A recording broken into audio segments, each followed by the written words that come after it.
Check, check, mic check. Hey, what's up, everyone? Just let me know if you can hear me or not hear me. Just doing a random live stream here. And I wanted to say a big thank you to everyone who has been supporting the channel this year. I'm so grateful to you all. That includes all the guests and all of the wonderful listeners, subscribers, commenters, likers, just even if you're watching. I'm so grateful. The growth of the channel has been probably more than I expected in some ways, and I'm actually quite humbled, especially by some of the very generous shares and comments that have come through. And I haven't always got time to sort of reply to all the comments, and it's just the way it is.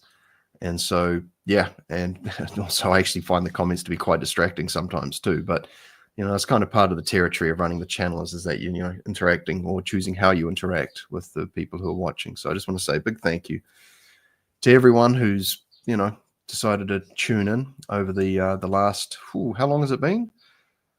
I can't remember when I started. Let's have a look. Actually, let's have a quick look. When was the first video that I put up on this channel?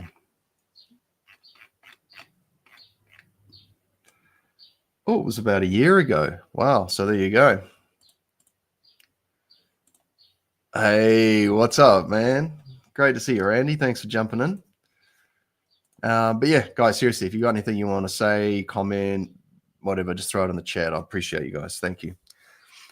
This particular chat is purposeful in some ways, and I think it's a timely conversation to have about the topic of making unpopular decisions.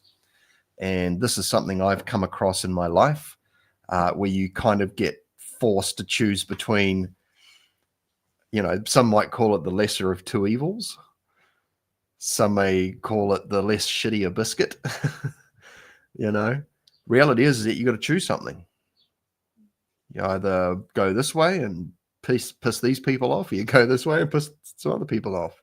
And it's like, why can't there be a harmonious resolution here where everyone, okay? Well, the thing is that sometimes it's going to be your perception of how people are going to respond, or your perception of, what the right thing is to do. And, you don't always have all the data to make the best choice. But let's say the clock's ticking, right? And you've got limited sort of time to make the call. And I'm sure that many of you have been in high pressure situations where you're like, oh man,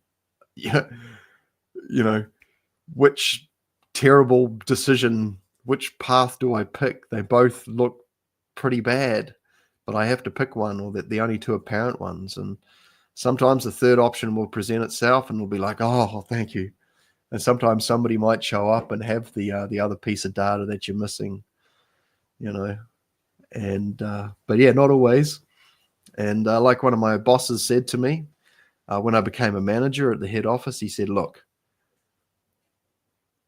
I'm going to support you no matter what decision you make, because, we need confidence in the people running the show here. And, and if it's not the best option and you could have played it better, well, we're going to talk about it. And, I was cool with that. But, he said to me, look, he says, you're better to make a decision than not make a decision. Don't leave it hanging. You got to keep moving forward, right? And, I got some decisions. I've been presented with some interesting opportunities recently, actually, and I've got to make some decisions. And some of those decisions involve, I guess you might call, how put it like this. One of the exercises I'm going through at the moment is called the branding process. Now, that might sound very corporate-y and all that, but essentially it's sort of helping to sort of get some laser focus on some certain things. Because, I can talk about a lot of things and cover a lot of territory, but there's some things that I'm much more capable of talking about than other things, I guess, just as a starting point.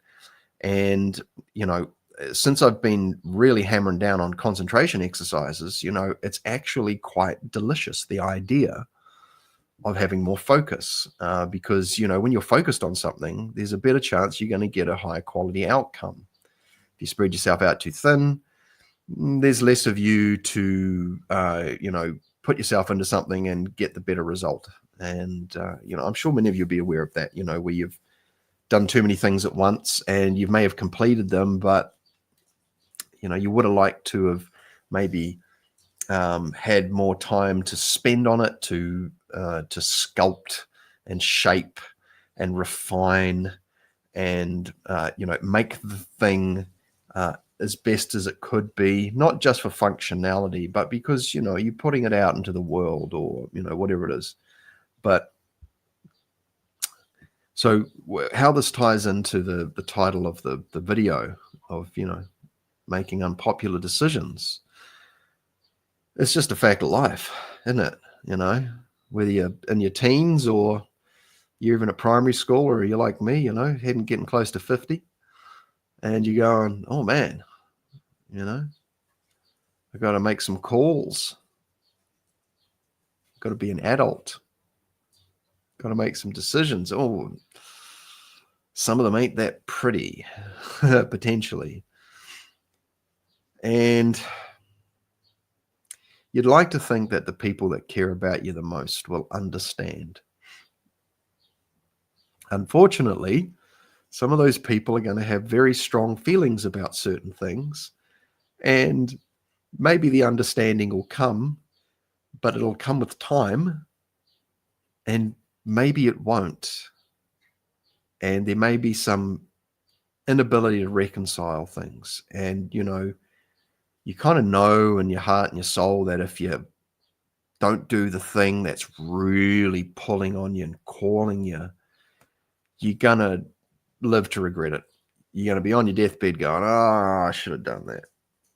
I think about missed opportunities in my life, and there's been a few. I've been presented with some incredible opportunities in my life, and I thought, no, I've got another thing that some people are counting on me in, and so, I won't do it.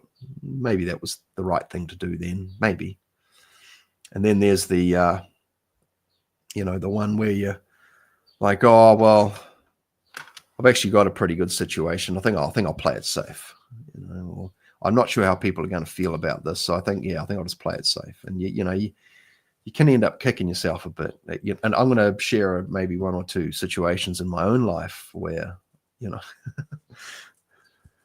I was working in Wellington in New Zealand at this company I'd been in for 8, 9, 10 years. I can't remember how long. And I finally got to the point where, I'd kind of found where I wanted to be in that particular role I was in at that time, because I'd been in that company in various roles, and I'd shifted from another part of the country down to Wellington and worked in a couple of 3 different departments even. And a job came up in a neighboring department, which was far more technical than what I was doing, but I had the ability to sort of learn. I was a good learner, and there were processes, and so you would learn how to follow processes. So I was a parts guy and a product manager, I guess you could say, bringing in product from overseas, and it was technical, hydraulics, machinery, diggers, excavators, trucks, you name it. And an opportunity came up in the service department. They were usually all ex-mechanics, and so they had a level of technical ability that was outside of my scope of experience. But, I went for the job as a manager and got it, and was pretty excited by it. It was challenging, though, because now I was a manager. All of the people that I used to work with as one of the boys, now I was a boss. And so when you become a boss, you're not really one of the boys anymore. And so that relationship changed, and I had to adjust to that. And I could have played some of the responsibility and the power that came with that title and that role. I had to learn to sort of manage that and adjust to, that. But anyways, So what happened was that at the same time I was playing in a band with a couple of good friends, and we would catch up every weekend usually, and we would go up into our little practice room, which was at the local warehouse, and we would have a good jam. It was great. We did that every week pretty much. And, I had big ideas, and one of the other guys had big ideas, and another guy was just happy to be there, and we were just having fun, and then, it didn't really go anywhere except, we kind of just enjoyed doing it. We sometimes maybe had some friends up there and that, but, I had something in me that made me want to explore this further. And, but anyway, what happened is that I went to the local music shop, and I struck up a pretty good relationship with them there. I was earning pretty good cash, and I went and I bought myself a really nice guitar. Bought myself a Les Paul, Gibson Les Paul. It was about, I think I got it for about $4,500, 4,500 New Zealand dollars. Turned out to be a bit of a lemon, actually. Looked amazing. Wasn't suitable for a gigging guitar. It just wasn't suitable. I won't go into it. But anyway, so we're jamming with that. Now, a bit later on, I was thinking, right, now it's time to upgrade the amp. And I thought, man, I want to get a nice amp.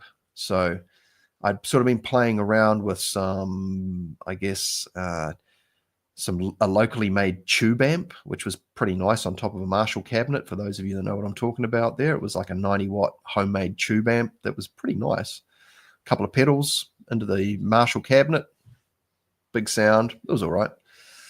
But I wanted something that just really slayed, and this thing wasn't really up for it. I wanted an all-in-one. Having all these big bits of kit to lug around was getting quite challenging. So I went to the local music shop, and I talked to the manager directly, and I said, "Hey man, I want to try some amps out." And so he gave me a Marshall combo to try out, which was okay. It was okay. And then he gave me this Mesa Boogie amp to try out, and whoo, this amp was off the hook, man. It was a Rectiverb 50-watt combo. I think it was 50-watt with a single 12 in it. I think a single speaker in it, and the chassis on this thing was insane. This amp was insane. And someone in the audience listening into this live right now might remember it. But this thing, man, I kept that for a long time. I put a lot of money and effort into that because it unfortunately had some problems. But anyway, so the shop was kind enough to lend me this amplifier to use because I needed to try it out in a situation. I didn't want to buy something that wasn't going to be fit for purpose. And, we had a loud drummer. Very loud drummer, and so I need something that the boys could hear, on top of the fact that the bass player also had like this, I think it was a 6x10, and tell me if I'm wrong, it was either a 6x10 or an 8x10, and you might even still have it, this monster Goliath speaker bin, SWR one. And yeah, it was pretty wild. So I needed, and it's funny, ended up getting a single speaker combo amp to go up against these, but it cut through, like a sword, man. Beautiful. But when I went, one of the shop guys, the manager of the shop, came up, and he, to help me out because he's lent me the amp, and he came up while we were having a jam. It was very kind of him. So I got to try the amp out in a situation, and it was really wonderful. He was a good muso too, and he I went back to see him while I was still making up my mind about the amp, and he said to me, he says, "Hey man," he says, "I've seen you play, and you've got the goods," and which I thought was really lovely because I was still really only learning how to play, lead guitar and that, and I was doing okay, but I still, still needed to put some work in. But at that point, the effort I was putting in was really paying off. I could notice the gains. I was developing quite nicely, and because I was so into it, I had my job sorted. Now I just wanted to play. So, but he said, I'm in a band, right? And we tour Southeast Asia, resorts in Bali. We're like a 4-piece or, a 3-piece with a singer. And so, guitar, bass, drums. The manager was the bass player. And then they had a really hot, spunky chick out the front. And man, I went to see this band play, and they were fun. They were really fun. And I always liked playing in bands with chicks because they just had especially spunky chicks who could deliver vocally, and they had a bit of presence, and they were cool, and because the show, the actual show is crucial. It's not enough really just to be able to play. There has to be an element of the stagecraft present, right? So I went and saw them. I thought, oh, this is cool, because it turns out that their guitarist had just had a kid and couldn't go on tour with them. And he said to me, we're going away for 3 months or maybe 6 months. I can't remember what it was, a tour around these resorts in Bali. These are classy jet places. The pay's excellent. And they're, high quality venues. And it sounded like a dream come true. The only issue is that only about 2 weeks prior, I had taken this promotion into this other department and become a manager, which was something I've been waiting for an opportunity to step into a management role for a long time. And I was really torn up about this. I was like, oh man, why now? I've just got this thing. They've been through the process of, trying out all these other people for this role, and they decided to choose me. And now I get this awesome opportunity to basically quit my job and go be a musician for a job and tour around resorts. And this could have been the door opening for me to be a professional muso and sort of move on from working in corporate. And I thought, oh man. And I thought, oh yeah, but it's only temporary. I had all these thoughts going on, but I had to choose, and I knew that whichever way I went, if I turned the gig down, it was fine, because the guy was look, I've got plenty of people I can hit up, but bro, you'd be a real good fit for the group, because I was a pretty easygoing dude. I was professional and I was keen to learn, and I was capable, and I had the equipment, and he sort of respected the fact that I wanted to purchase high-end equipment. That always goes down well. Just for those of you who are wanting to get into a professional playing environment, you've got to be able to play, but it helps to have good sounding and somewhat nice looking gear. It's got to be functional, but some people will measure you by the quality of your gear somewhat. It's not the be all and end all, but it does help, and so anyway, I decided to turn down the opportunity to go tour with this band. And I was like, nah, I want to, because I was still pretty married to the job, to be honest. I was a career guy. And so I decided to stick it out with the band, with the corporate job. And it was really funny because, I stuck it out at this job for 2 months. And I remember coming home one night, and this was, man, how long ago was this? This was like 2005, maybe. I was in a corporate job. This job was insane. Basically, the whole other department got laid off. The boss, the staff, everyone. And so they just put a whole new group of people in. And I was one of the existing members of the company that had been transferred over, essentially, to be a manager, to take on people underneath me who were fresh. And then I had a guy above me who was very knowledgeable from Sweden, one of the Scania guys. Then I had a guy above him who was my other boss from the other job. And so it was looking like it was reasonably okay, but it was such a mess. And I tried really hard, but at that point in my life, you kind of find out where your heart's at. I probably could have stuck it out in the old job for a bit longer, but 2 months in, I remember coming home one night, and I was so frustrated. I was just like, oh man, I can't believe I turned down that job. Can't believe, that job touring with the band. And I remember sitting at my desk, and I picked my guitar up. I think I rolled up a big doobie and had a smoke on that back in those days. And, we were drinking a lot too. It was just the way it was back then, And I'm sitting there and I'm having a really good time playing on the guitar, but I'm also crying because I'm so sad about my job and that I turned down this opportunity. And I was just feeling so bad.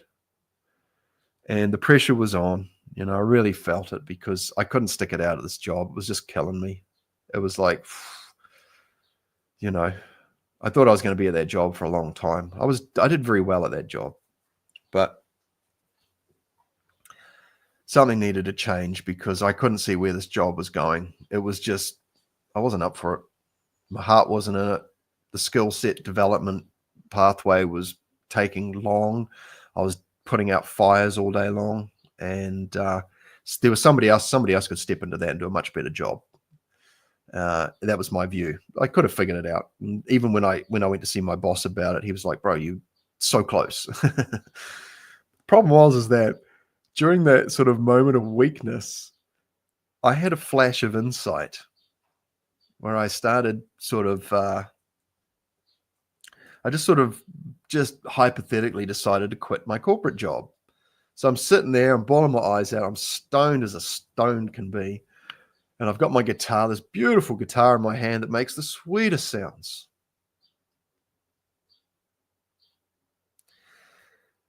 And I think to myself, so I put the guitar down and I sort of sit there and I'm almost in a prayer position, but I wasn't really into anything remotely spiritual back in those days. Kind of a little bit open to being a Christian. I was brought up a Christian, so, you know. But what ended up happening was that I took myself through this little thought experiment exercise where I was like, you know what? I'm just going to here I am. I'm just going to pretend that I'm going to teleport myself into this other reality where I've quit my job and not worry about what anyone thinks or says or that. And this is basically the part of what I'm sharing with you guys here. This may be of use to some of you who are in a situation that you're not sure what to do with. Okay. Or I don't know. Anyway, I'll keep going. So what I did is that, like I said, I'm sitting there, I'm sad, baked, and I want to do something else with my life because this hasn't gone the way I wanted it to. And it was probably quite useful in that respect because otherwise I probably would have been there much longer. And I don't know if the growth that I was after was going to come out of being there. Maybe, hard to say. I put myself hypothetically into this position where I quit my job. Whew, man, I just felt this big burden just release. I was like, oh man, that feels so good, you know? And I just thought, man, this is a nice feeling. You know, I don't have this weight. I thought, sweet. Oh, geez, I feel free. I feel just liberated, right? So then I thought, well, okay, well, I need to do something. What am I going to do? I thought, well, I could go get another job. And I just felt everything sink again. Like, I was like, I just felt kind of gross. And I was like, yeah, if I just go and get another job, then I got to learn another job. And the money won't be anywhere near as good, probably. Down there, don't think there would have been too many jobs. So for me, but I thought, I don't want to do that and have to quit again if I find something else. So I was like, no, okay. So I pushed that to one side. I thought, okay, what else is there? And I thought, I could go study. Suddenly I felt all light and springy again. I was like, oh man, this is great. Suddenly I was just full of buoyancy. And it's like, oh man, I could go study. What do I want to study? What do I want to study? And I thought, well, what did I want to do when I was a kid? You know, and I had some weird ideas of things I wanted to do as a kid. I thought about being a carpenter. For some reason, I've always had this thing about working with wood. Yeah. All right. Have your fun with that one, guys. But seriously, I really love woodwork at school, more than metalwork, many of the other things. I don't know. Working with natural product. Nice. With natural materials, I guess. And I thought about, maybe. I don't know. I kind of thought, because I know people who are in that industry, and I was like, yeah, that may be okay. But I guess it'd be fun. Might be more fun as a hobby or something. I don't know. And then I thought, well, what else is there? I thought, the other thing I wanted to be was I wanted to be a psychologist. And I thought about that. I thought that'd be quite nice. I'm quite interested in that. And that'd make me super smart. It might be impressive to wave that one around.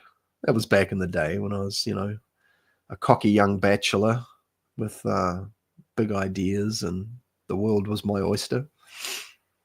And then I sat with it and I thought, yeah, I don't know. I think there may have been one other thing. But then I thought, why don't I study music? And then the light, literally, the light came down, man. Honestly, I had this experience. And now there's probably people in the audience that have got words for this, to name this experience, to categorize it, to label it, whatever. And I could too. But what I'll say is this, is that as soon as I thought about quit my job, that felt good. Study, that felt good. And then study music. And then I was just like, and then suddenly all of these wandering, lost, meandering kinds of like, everything just went straight into focus, baby. And it was like that thing right there. That's it. And suddenly I shifted out of this emotional state and I had this focus point, and I was like, that's it. That's what I want to do. That's obvious. I want to be a musician.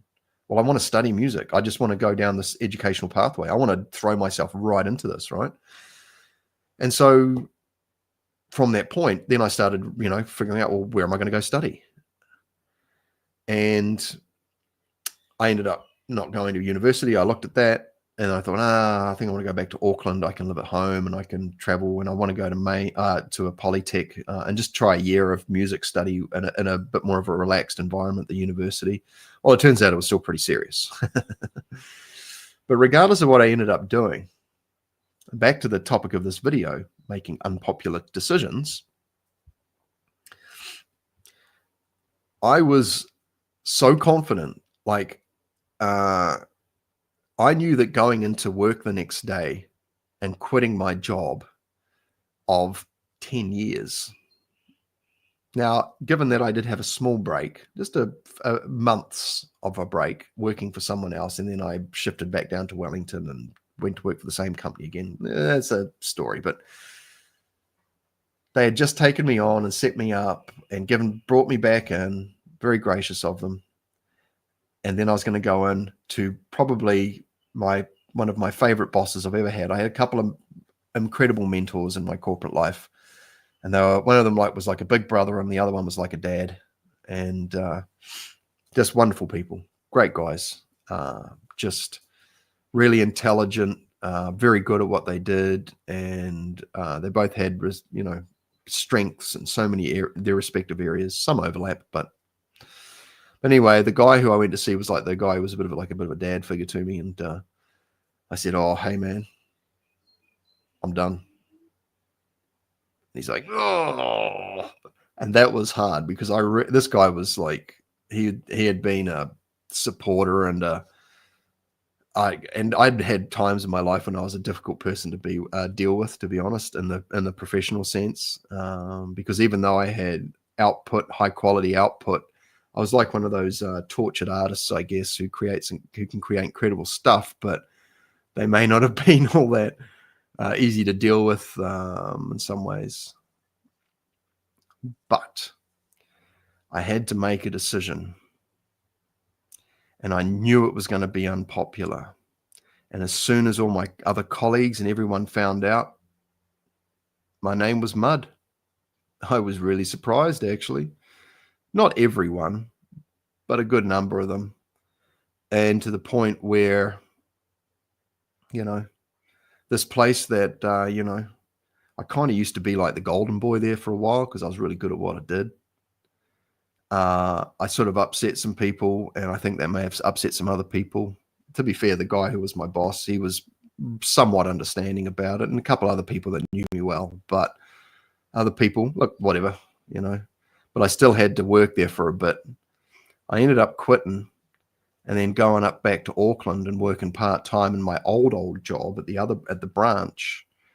And that was very uncomfortable. Even though those were my brothers and sisters that I'd started there as a young fella at like the age of 16. And I've been there for like 10 years, So yeah, attitudes change, I'm sure I made some decisions that could have been better decisions, Problem is that, make a couple of shitty decisions. People tend to lean on that sometimes. They remember you for those things rather than all the 10,000 other things that you might have done that, you went out of your way for, getting up at 3 o'clock in the morning, driving out somewhere in the middle of nowhere to drop something off and trying to help someone out and all that and all that kind of stuff. But that's all in the past. But yeah, it kind of hurt. I was so focused though. Like I said, once I decided what I wanted to do,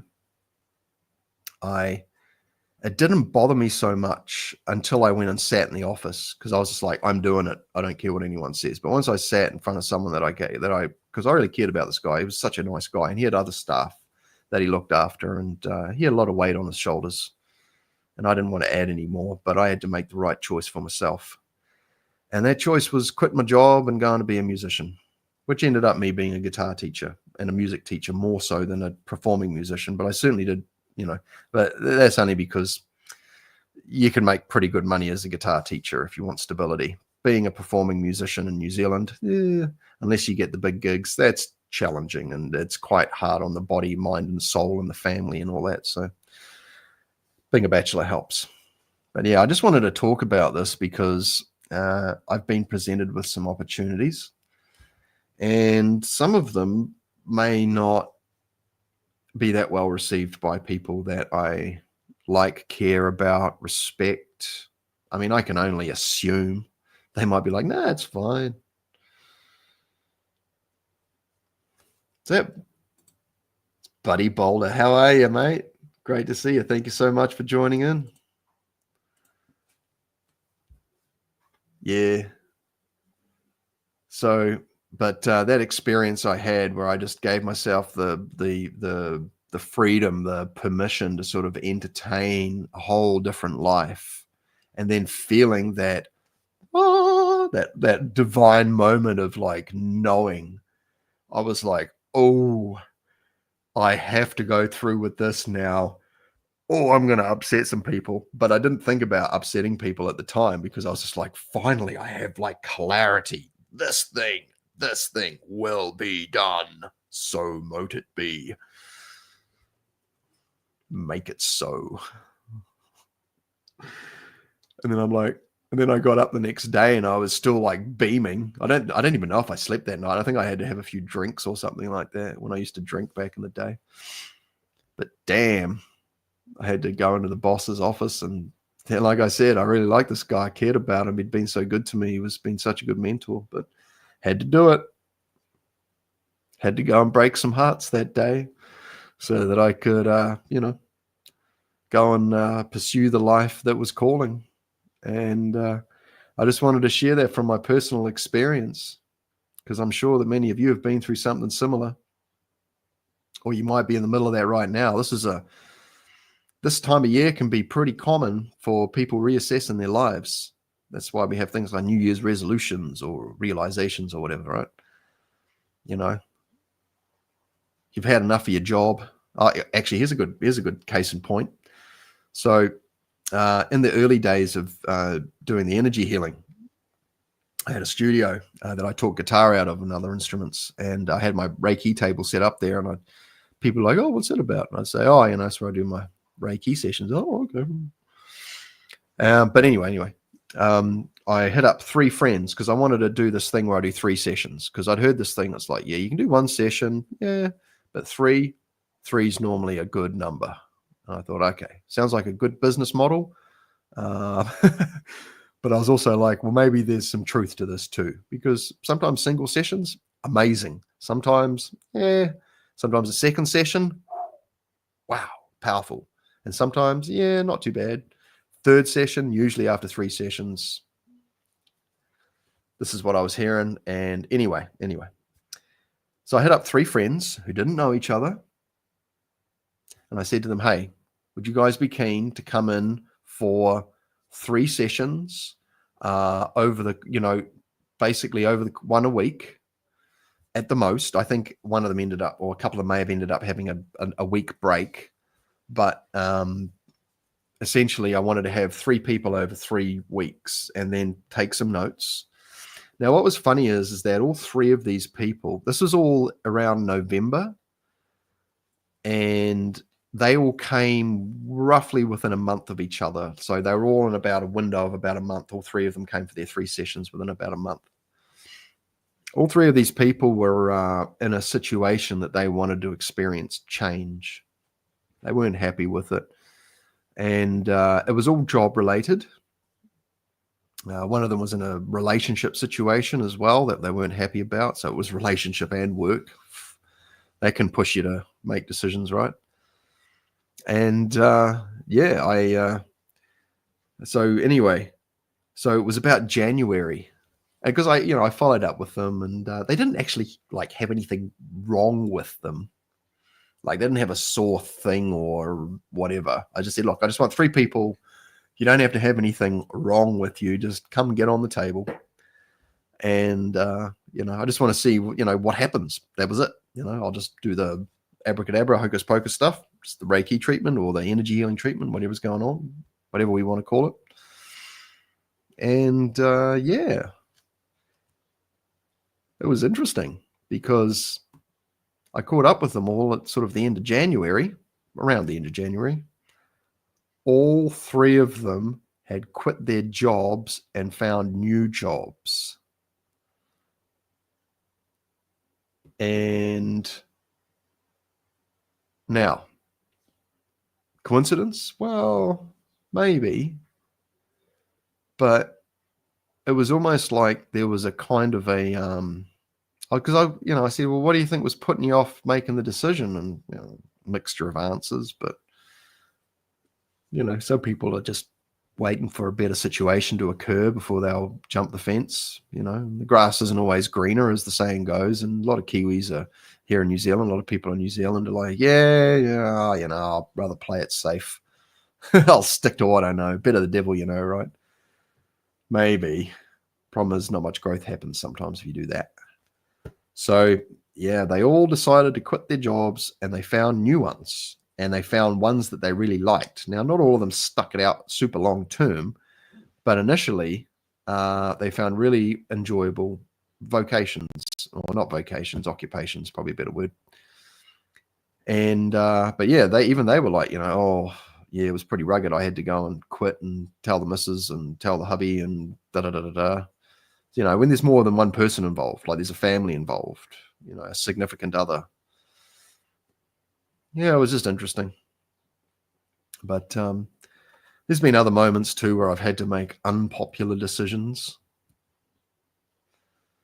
It's funny, actually. Oh, here's one for you. Oh, man. Okay, check this out. So I'm running this guitar teaching school, and it's getting quite big. It's getting really big. Maybe got 120, 150 students at that time. Can't remember. But it was well over 100. Well over 100. I was a busy guy.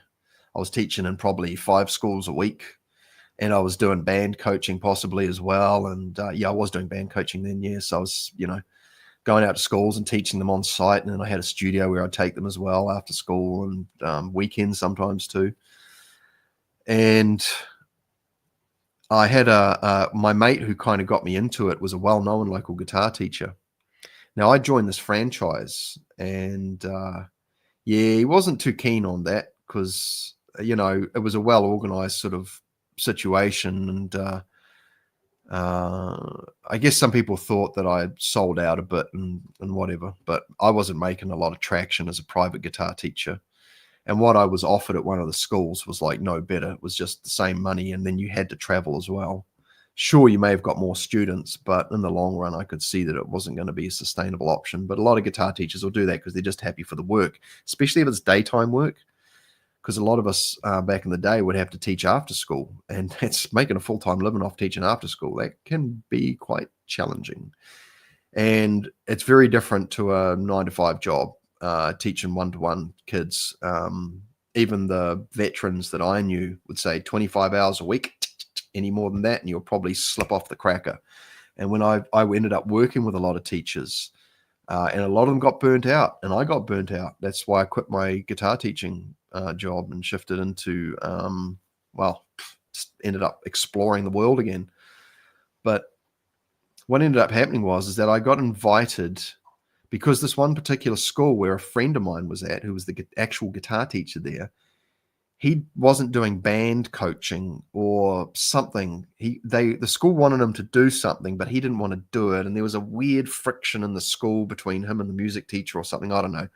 But because the franchise situation I was with had other teachers that were there teaching, like I think we had the keyboard and the drum teacher there, I got called in and to say, hey, would you like to do some band coaching or something? I said, yeah, cool. That sounds great. And I remember buzzing my mate about it, and it's funny, I don't actually recall all that happened prior to it, except there was just a bit of a loose thing, and I don't think he didn't really say much about it. Yeah, it's funny, because it was such an important part of my life, I should remember more of it, but it was so long ago as well. But what I do remember is that, I went there and I did some advertising, and I think I may have actually advertised myself as a guitar teacher there, which was basically I was pissing in someone else's territory, excuse the French. And he was my mate and one of my best mates too. And I crossed a line. And not only did the school say, after all that effort, sorry, can't do it. Then my mate basically cut me off. So I lost a mate and I lost a job. Now, where's the positive takeaway from this? It's been a long time. I can't even remember the last time we were mates maybe 15 years ago. I see him every so often because he lives in the neighborhood. He's a hardworking dude and he's an exceptional musician. But that relationship may never be healed. There are a lot of things said, you know how it goes, eh? Sometimes, we'll get so caught up in what's going on that we say things that are very hard to come back from. And however, I never pointed this out to him. And maybe we'll speak again one day on it. When I see him at the supermarket, we'll shake hands. That's where we're at. It's taken 15 years just to even sort of shake hands. We used to hang out all the time and jam and drink and go out partying and stuff ever since I was like 17. This was when I was like sort of early 30s that it all fell to shit.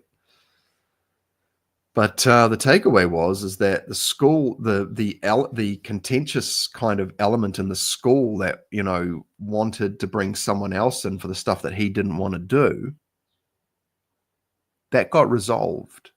And so this whole situation ended up solidifying his position as the resident teacher. And so it never came into question again. They never reached out for anyone else to come in.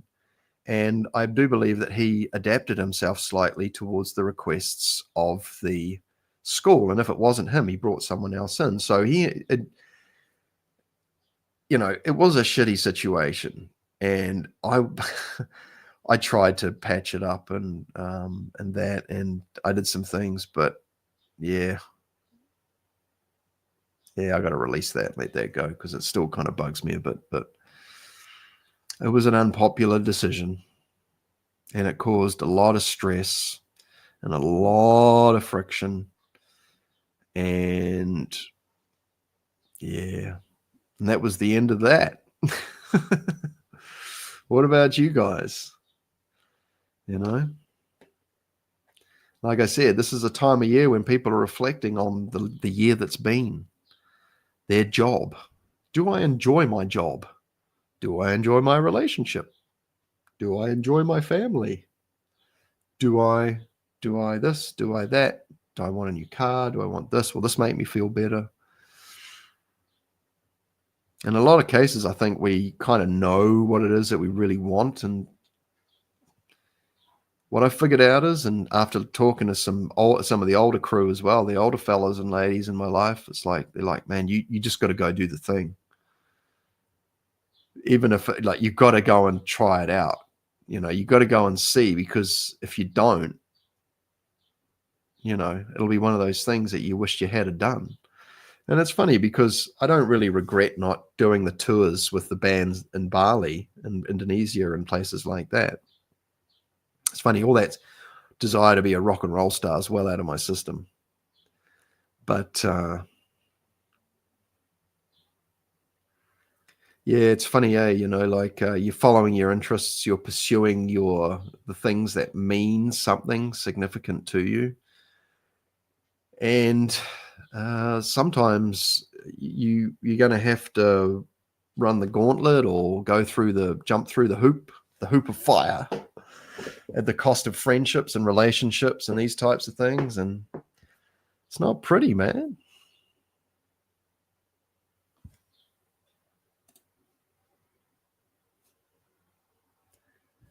Yeah, bro, I hear you.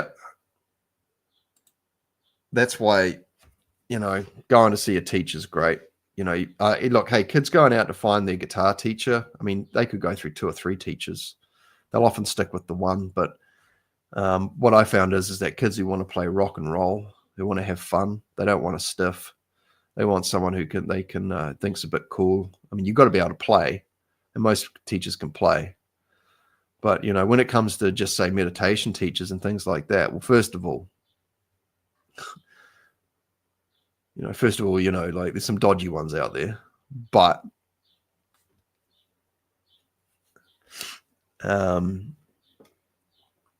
getting a solid learning loop going of practice gains review, but you do the thing, you record it, and then you review it. Like, I remember not being able to do certain things on a guitar, and then one morning I woke up and I was able to do it. Whew. And it paid off. And this is no different to those of us who are on the Hermetic path or, spiritual development path. And that's why, have I got it here? Oh, I haven't got it here. But that, when you got a curriculum like the Franz Barden stuff, and then you got teachers like Rasmus and Bob from 60 Skills and Jake and, the crew on Perseus and et cetera, and Martin Folkses and that. There's realities to this that make themselves very apparent. And yeah, buddy, I see your message there. Yeah, it is. So I'll tell you this now, like, even as a Reiki practicer teacher, I might be in the wrong town sometimes. I got friends who they feel like they're born in the wrong country for what they want to do. And I personally don't have an issue with seeking to support yourself with your interests. It's time spent. I mean, if you're going to spend 4 or 5 hours a day practicing and training for your job, for me, it's no different whether it's Tai Chi, building, yoga, spiritual development. Someone said it really great when they said, look, if you lived in a village where the village built the temple and fed you and you were able to go be a monk and be the holy man, awesome. They've got those systems and structures set up in society. They promote it. They champion it. Yeah, we want more of this type of thing. It brings more harmony. It brings more, it's more of what we want. We want to maintain this here in the West. If we want to call it that, you basically got to pay for stuff, don't you? Like, you're not going to get this kind of teaching by going to a local church necessarily. Unlikely, highly unlikely. There may be some inner circle practices, but finding these people, I mean, I'm sure a lot of you guys who have found this channel and people that you found through this channel, or you found me through their channels and that, I mean, this stuff is pretty rare. I've been searching for close to 10 years. I'm just so grateful. But yeah, I mean, even charging money for Reiki and trying to make a living off that. I mean, that's not always popular. There's people in the community who feel that you shouldn't. I mean, even Barden says you shouldn't charge for, energy healing. Problem was I was already doing that as a Reiki teacher and trying to build up a reputable, credible, real world situation. I keep coming back to this. I say, look, when was that book written? In what environment? What was the time and the location and the current cultural zeitgeist and this and that and the other thing? There's a lot of, we're in a pretty dire situation on this planet, and it's just the way it is, And there's a lot of people that want to make change. But being multifaceted, being, this can be a challenge. Like lots of people can do lots of stuff, but some things require a lot of dedicated focus. And, I'm a mentor to some people, and you could say I'm like the Merlin to somebody's Arthur. I think we're all a bit of both, really. But I'm really starting to discover that to fill that role, that idea of like, being a responsible and correct and accurate metaphysical kind of consultant, if you will. You have to keep growing. It's like anything. I think a lot of people get burnt out doing the same thing for too long. You got to keep building on your abilities and capacities, and that's why I like the Barden stuff, because the path is long, and you can bring so much treasure back for this world, for the physical world. Jive Cat the Magnificent, I dig it. What up? Hey, bro. Thank you so much. Thank you so much for joining in. So yeah,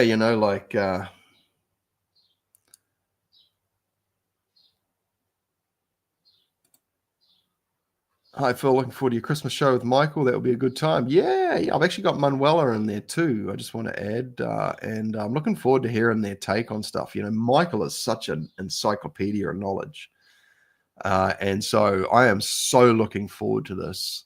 Oh, I might do some more live streams over the Christmas, Angelo. So, hopefully you'll join in there and we can hang out together. I think, there's a lot of us who might be feeling a bit isolated at Christmas time. We just struggle to go and do family stuff, or maybe our families are all off doing other things, whatever. I'll be doing some live, so we got a place to hang out and chat, talk some stuff. There's a lot to talk about. Gee whiz. Looks like, I know.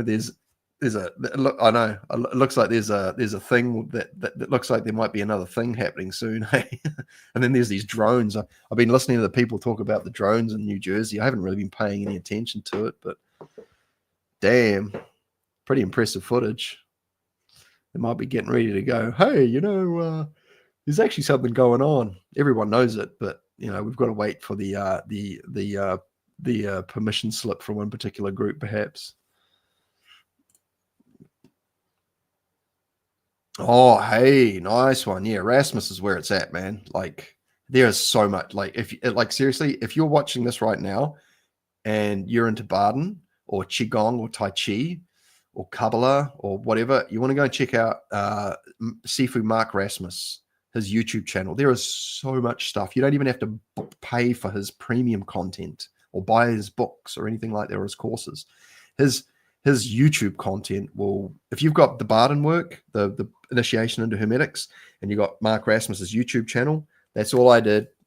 And I'd probably say the 60 Skills channel too. The Bob Smith at 60 Skills is also an excellent explainer. We're very blessed to have some of these people with us right now. And yeah, go check out Perseus Arcane Academy too. They're our friend. And they've got free courses and things too. So I'll see if I've got it on here actually.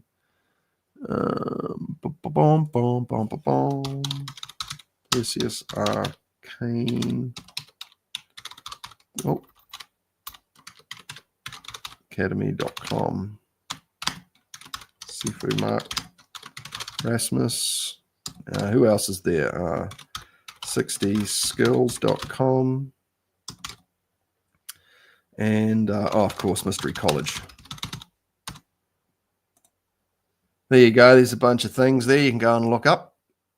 PerseusArcaneAcademy.com, Sifu Mark Rasmus. I think you punch that into YouTube. I think he's got a website too. I think it's markrasmus.org. 60skills.com, and also 60 Skills, the YouTube channel. Mystery College, I think that's a .com too. And he's also got an excellent YouTube channel. So yeah, fill your boots, people. Get in amongst it. Thank you so much for joining me here. It's Friday afternoon here, 20th of December, for those of you who are in the other time zone. The good news is the future happens. Dun, dun, dun, dun, dun.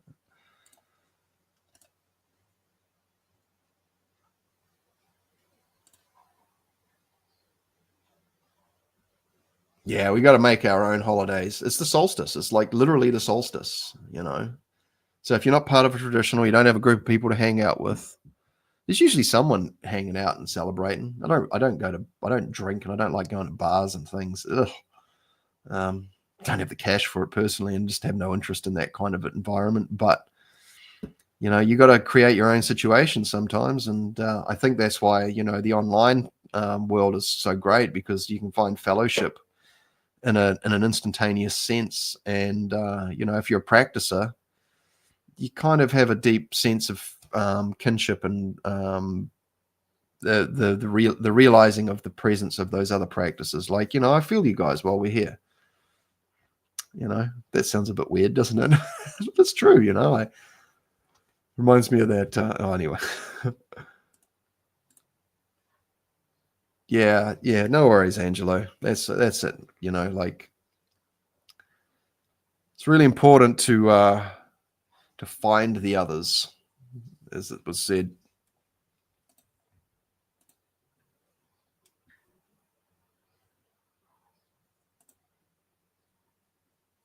Oh, okay.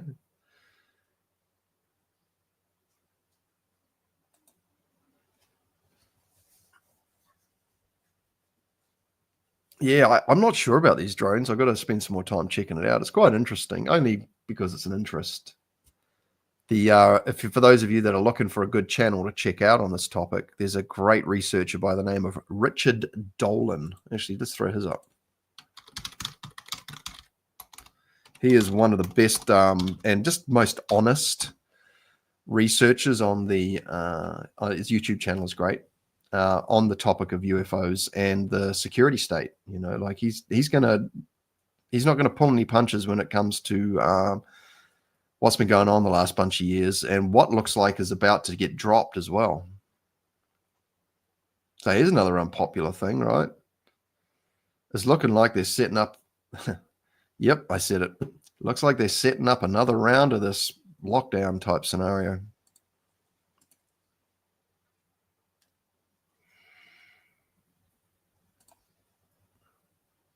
Oh, wow. So what? You found you came across my channel and then you saw Mark Rasmus yesterday and you're in Chiang Mai. That's wild, man. I'd love to go and train with Mark. I'm pretty blessed that I'm mates with a couple of his ex-students and people that he's worked with and that here in New Zealand. They don't live very close by, but that's okay. But yeah, I'd love to go and train with Mark. So I know he's setting up in Japan too, and I'd love to go to Japan. Not just because I'm I've had a lot of experience with working with Japanese people because I used to work with a company that sold Hitachi excavators, and I used to study Japanese at school, and I'm a Reiki teacher. Also had a pretty sexy Ibanez guitar that was made in Japan as well. So actually, it wasn't made in Japan. I think it was designed in Japan, that one. Anyway, manufacturing stuff. Blah, blah, blah, blah. Oh, yeah. Yeah, Bob Smith's channel is just next level, man. He's really tightened things up, you know. If you struggle with Mark's channel because Mark just puts the camera on and just goes and it just comes out, and he's such an excellent explainer, but, you know, some of the other people might even mention that, you know, it's hard to follow it because some people want that step-by-step thing. And there's a bit of that on his Vimeo channel and maybe on the other, like the Marshall Man and Perseus. Oh, that's another one you can find it at too, is the Marshall Man. But, you know, I know a lot of the guys are trying to help organize the material to be part of sort of like a sequential process or a part of an education pathway type thing. But man, I tell you what, you just you put you go onto Mark's channel and you just hit the random button if you can figure that out, and it's Lucky Dip, and you'll never be disappointed. It's so good. Yeah, but Bob Smith, he's killing it, man. So good. Oh, hey, what's up, my man? A friend of the channel. Thank you so much. Yes. Yeah, Perseus are doing great work. I'm so grateful for Perseus because Perseus are helping a lot of teachers bring their stuff to a wider audience for the benefit of us all. Who would have thought? Yes, it's almost like a functional aspect of like the free market in some ways, you know. And so I know that I know that some of these platforms, people who run these platforms, they cop a bit of flack because you're charging money for it. Blah, blah, blah. It's like, just don't buy it then. But you know, Perseus are helping a lot of teachers out. You know, he's building an excellent platform and he's constantly improving it. You know, and I know that you know he's got people. You know, you can feel like there's people relying on you too. And yeah, I got a lot of time for James at Perseus. Hell of a guy. Thank you for joining us. So yeah, big ups to Perseus. Go check him out. PerseusArcaneAcademy.com, guys. You've talked about your Tai Chi stuff some. Are you thinking about training in Bagua too? You know, that's an interesting conversation because I hear that Bagua is. I haven't done a real deep dive into Bagua.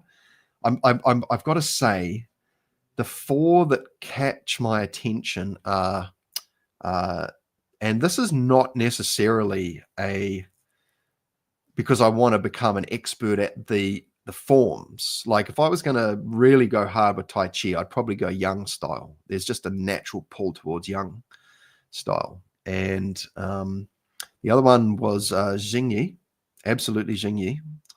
And Bagua was one that popped up. I've heard a few Tai Chi teachers talk about that. That's a good progression from Tai Chi, apparently. And as far as you know, like a good sort of hard form, but that's got internals. And you know, I'm still actually quite new to the martial arts field, guys. You know, I did about a year and a half of karate back in the day, but you know, I don't know. I don't honestly feel like just joining another dojo or another local school. You know, I want to find the teachers, and I've got access to a couple of them. It's just the travel and the time. But yeah, the other one was Wing Chun, probably. Yeah, or maybe even Sistema. But back to your question, yeah, Bagua looks really interesting, and you know, I'm a big fan of the I Ching, and I just love it when, you know, you're bringing, it's like using your Tai Chi to train your Baden Key to the True Kabbalah work or your element work. You can drop the Tai Chi and the names of these things and go, what am I doing here? What are the principles? And that's what really does it for me. It's like discovering the principles, because then you don't need to give it a name unless you want to wrap it in something and go out and teach it, because you need to have familiar words for people to connect with. And you know, I mean, I see this a lot because I do a bit of market research I go into Facebook groups, like local Facebook groups that deal in spiritual stuff. And there's a constant stream of these very impressive advertisements of people advertising classes and retreats. And they look great. And these people look lovely and sincere, and they're probably very skilled and all that. But they're calling them by all of these strange names that there's good reason for why they call them. They may be technically correct names, or they may be just cool names, or they're a cool play on words. But, you know, that may be a bit too niche, and there's only going to be people who are looking for the next thing who will go to those types of things. But anyway, I'm wandering off the topic here. You know, I Yeah, I can see, Tai Chi is going to be a big part of my life. It's just a no-brainer, really. Qigong, Tai Chi, all this. Because, part of the job of, say, being a Reiki practicer is that, being a responsible healer, if you will, is that you want people to kind of take ownership of their own situation. I mean, it's good for business when people are constantly knocking on the door, but it's like, bro, what are you doing? You'll get tired of it after a while. It's like the guitar student that doesn't practice. They just want to come and hang out. It's not very professionally satisfying. And it's just empty work, when you're in a band and if you go play a gig and there's no one in the room, you're playing to an empty room because no one's in the bar yet or something. It's a paid rehearsal, sure, and you might get a couple of beers and a feed and all that. But it's not very satisfying. Can't do that for too long. You want to play to entertain, and you got to have people there to entertain. And there's a certain quality of person too that's going to really help uplift you as a teacher. Like if all my students, like I was probably 60-70% a babysitter. There was progress being made, but there was a tier of students that really brought me to life. And I've heard other teachers talk about this, like even Mark Rasmus has said it, some students are going to be the ones that pay the bills. They're going to put food on the table. And some of them are going to be the ones that make you go, oh, yes, because I tell you, when some of my students have surpassed me, is that when I was a guitar teacher, I used to be a bit like, ugh, I want to be the best, that ego part of me, back in those days. But when I catch up with those students today who are now studying at university or playing in bands or playing shows or whatever, and they say things like, if it wasn't for you, bro, I wouldn't have been into this as much.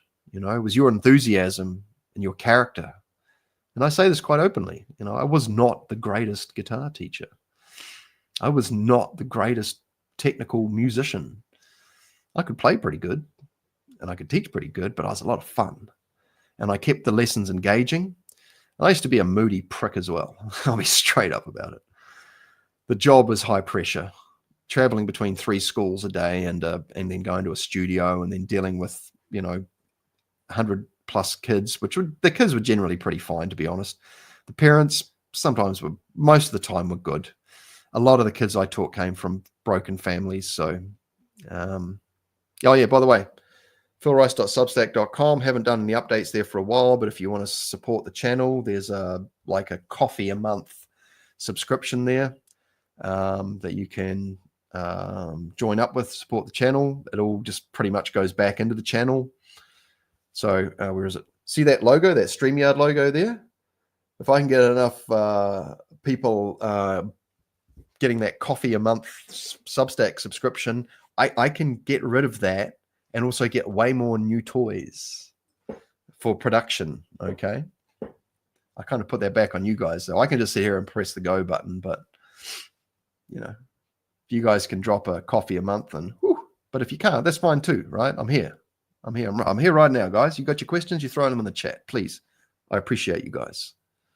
Whether you can help or not, even just watching, hanging out helps me, because when you throw questions in, it gets me talking. I might be able to share some wisdom that you or someone else can benefit from. And maybe you put something in there that I put up and then you respond to it and then it works out for the better of us, right? In fact, if any of you guys got your own YouTube channel going, why not start a channel up, guys? I bet some of you have got some experience that other people would love to hear about. Just saying. I want to empower people, especially on this path, to remember that, if we pass the knowledge and the wisdom and that along, then it just makes the world a better place. Even if it's just a little bit. Every little bit counts.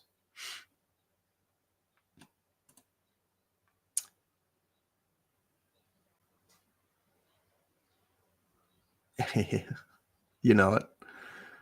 But yeah, man, they're just beautiful. They're absolute treasures. And I think that's, for those of us who may get like addicted to structure and patterns and things, Mark's stuff is just so delicious, if you will, that it's like it kind of overrides your internal like requirement and need for, you know, like laid out structure. Like in the context of each video, he lays it out well. It's just that there's no sort of regular format, and you know, you just. But seriously, there's so much. Excuse me. He's got so much wisdom to share. It's just, I just can't believe that that we've got access to this man. To be honest, that he's around even, you know, and that there's, you know, his students are some of the best teachers that I'm seeing too.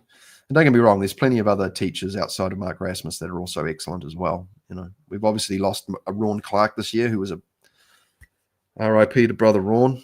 I know he's surfing the cosmos right now. He's well earned a break. Hardworking man, my gosh. And an important, and I've even heard someone say that a well-known teacher, many people refer back to the works of Ron because, you know, he's helped a lot of people. So yeah, we're lucky to have what we have, guys. And the more teachers there are online making content, I mean, I'm kind of making content, but I just kind of like doing these lives. You know, I'm still practicing. You know, you never stop practicing. I got some real world experience that I can kind of fold in, weave into the conversation. You know, there might be a lot of young people out there that aren't that confident. Maybe I've got something that can sort of help you through that. I don't know. It's just fun to hang out and talk and have frank conversations. I know what you're referring to. And yes, they were.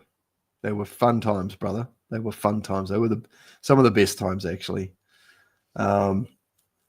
Especially since we were all earning and we all had access to just, you know, resources and equipment, and we were just nerding out on it. And we were all into quite different stuff too, I think. Especially, you know, and I think that contributed to greatly. And there are a lot of musicians down there. Like Wellington is such a good place to be a muso. I'd rather be a muso in Wellington than in Auckland, even if there's more work up in Auckland. Personally, the gigs, the venues, and just the life down in Wellington so much better for musos. Auckland's not great.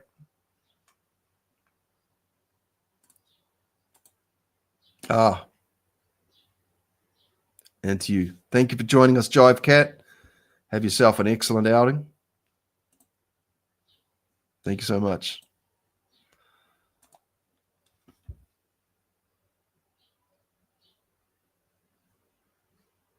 Oh, true. Thank you for that, Angelo. That's some good news. All right, everyone, check that out. So there's a hook up there. Oh, we've got some more too. Very generous of you guys, sharing all the secrets. Love it.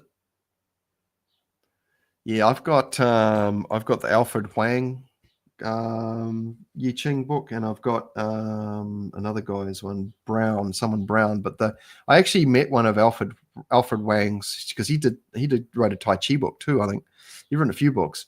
He's got quite an exceptional Yi Ching book, and I met one of his students. She was actually a Reiki client of mine, and yeah, she was telling me all about meeting him and hanging out with him and learning from him, and she became a master of the Yi Ching. I'm not sure what that means. I'm guessing, I don't know what that word means, as a Reiki teacher. Oh, my gosh. So I probably won't find it just by flicking through, but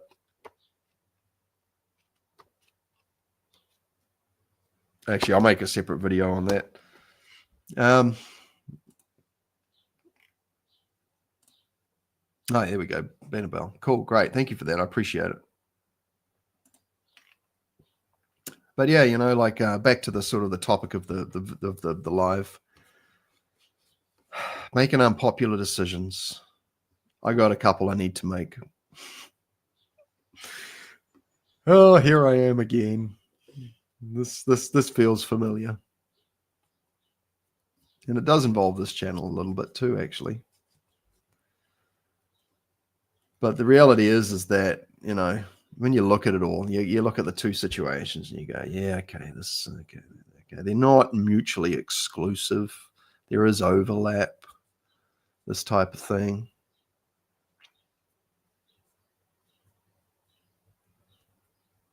Not really too fast. You really look, seriously, you got to find out what your life is all about. And not everyone's going to understand. I got to say, you got to be okay with that. You got to be cool with the idea that, imagine growing up in a Protestant or a Catholic family and then telling people that you're going to go do something wildly different. You'd probably prefer that you were an atheist. You wonder, what's a hermeticist? What the hell's that? None of that magic, bloody black magic stuff, is it? Yeah. Some people just won't understand no matter what it is. I mean, geez, some of the stories I've heard about some of my Reiki friends. I mean, I've copped a little bit of flack for being a Reiki dude, whether it's because people just think it's a flaky new age thing or something like that. Whatever. In some cases, it ends up being that. I'd say, actually, by and large, I don't know how many actual Reiki practices out there are actually practicing it regularly. They don't. Out of the books I've read, the large number of them don't really point towards a daily practice. But there we go. So maybe I should reframe this conversation as from unpopular decisions to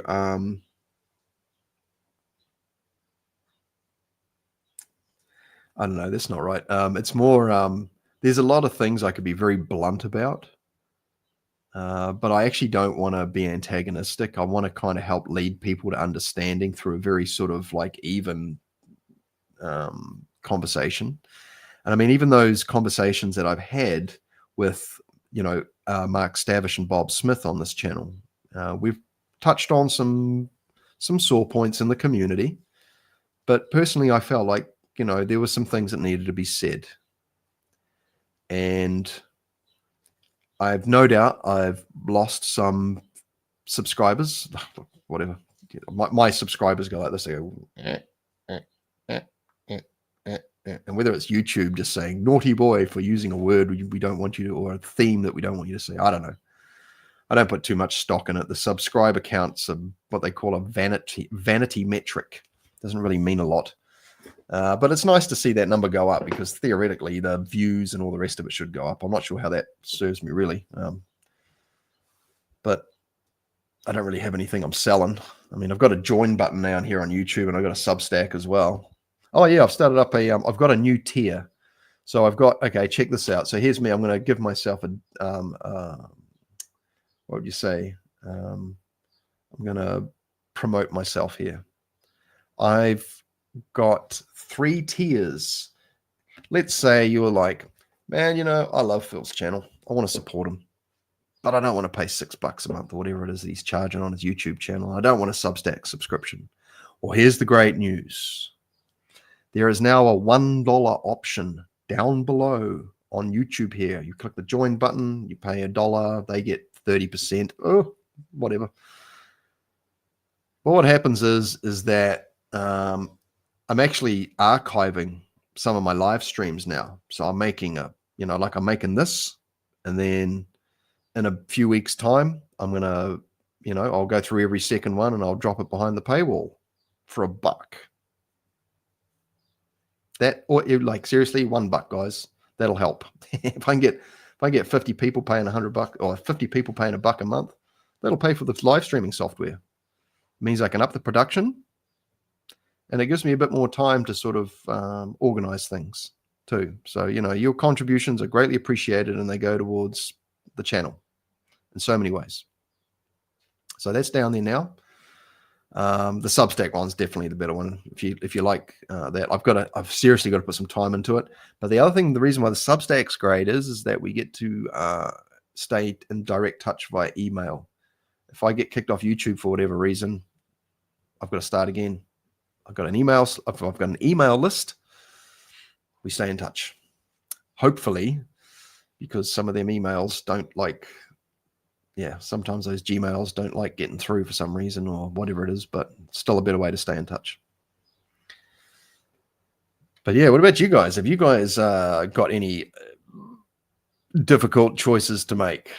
Especially when there's other people involved. Goodness me.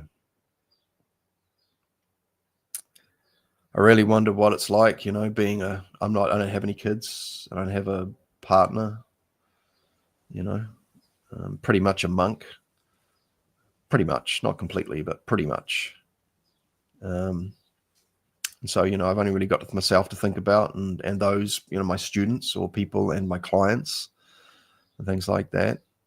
And you kind of take on a role of responsibility,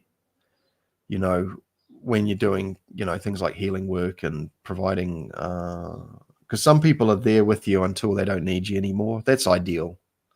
You get them to a place where they don't need you anymore. It's like, yep, we sorted you out. We fixed your car. We sold you the loaf of bread. We taught you how to sew a button. You can strum those 3 chords now. You don't need me anymore. That's what you want. You want to play Sweet Home Alabama. You want to play Sweet Child of Mine. You want to play, what else? You got everything you need. That's all you want? Sweet. But I want to hang out. Oh, okay. Do you want to keep learning? Yeah. I think, what about next year? Have you guys got any right, I'm going to use this Gregorian calendar period of 2025 to just nail something down? I've got some goals. Oh my gosh, have I got some goals. Some of them are going to be here on this channel. And I'm not going to say what they are, but they're going to involve some other peeps.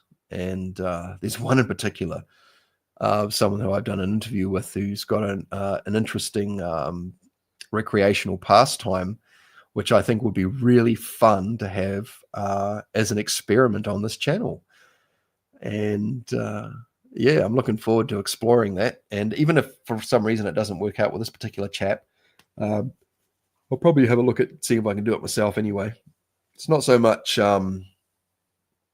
related to practice, but it can be. So anyway, but yeah. Is there anything you guys would like me to do? I'll just put it out there. Some of you guys are getting to know me now. Is there anything that I've done that you'd like to see me do more of?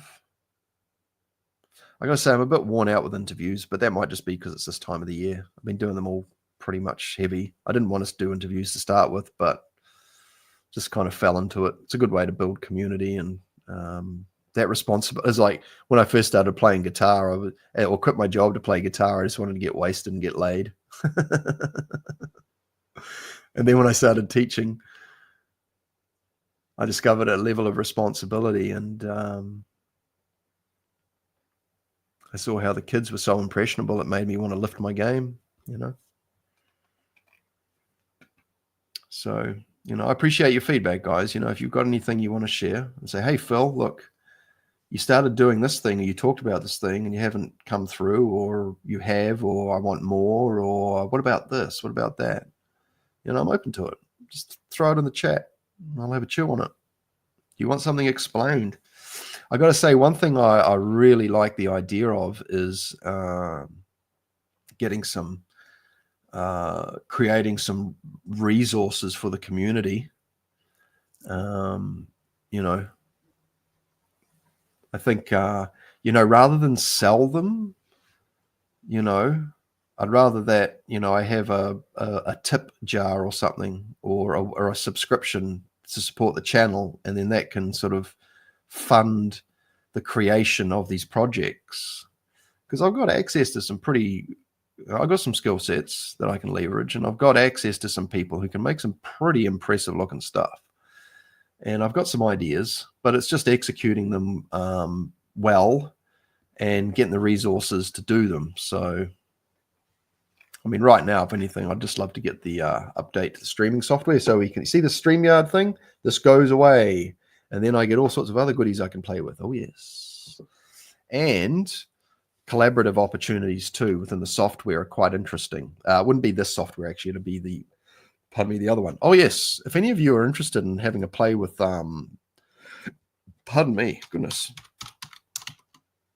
with some really cool streaming software and recording software or scene, if you're using OBS, pardon me. Oh, hang on. Cheers. If you're using OBS, but it's not performing how you want it, which is, open source broadcasting software. It's like what I'm using here, but it's a open source version. It's free. It's very bit of a learning curve, but it's not that bad actually. Or you've tried StreamYard, this one here, and it's too simple and you can't do enough stuff and it's too bloody expensive, to be fair. They've just doubled their price, man. I'm only using it because it's the free version and it's got a couple of good features on the free version. The other one you want to check out is this one, EVMux. The free version is pretty damn good. It allows you to stream in 1080p. It's got the logo, the watermark that it has, it's got an animation. It's actually a bit annoying, but it's kind of like a StreamYard version of OBS or an OBS version of StreamYard. It's right in the middle there. It's highly customizable, and it's half the price of StreamYard, and it's just way more features. It's definitely, in my view, the way to go. So if any of you want to get into streaming or recording, EVMux, perfect.